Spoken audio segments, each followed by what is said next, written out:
Hello friends, welcome to Sheeba சமையல்.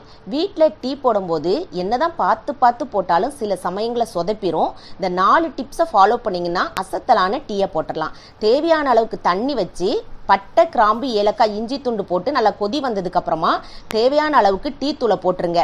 இப்போ medium ஃப்ளேமில் வச்சு டிகாஷன் நல்லா இறங்குற அளவுக்கு கொதிக்க வச்சுருங்க.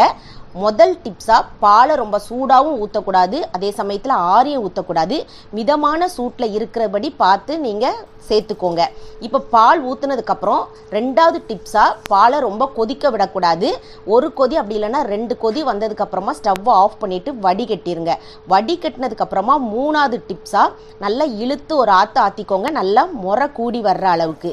நாலாவது டிப்ஸாக 1 ஸ்பூன் அளவுக்கு பூஸ்டை தூவிட்டு நீங்கள் சர்வ் பண்ணிங்கன்னா அசத்தலான டீ ரெடி ஆயிரும். கண்டிப்பாக எல்லாருமே ரொம்ப சூப்பராக குடிப்பாங்க. இதை கண்டிப்பாக ட்ரை பண்ணுங்கள். அப்படியே லைக் பண்ணிடுங்க. தேங்க்யூ.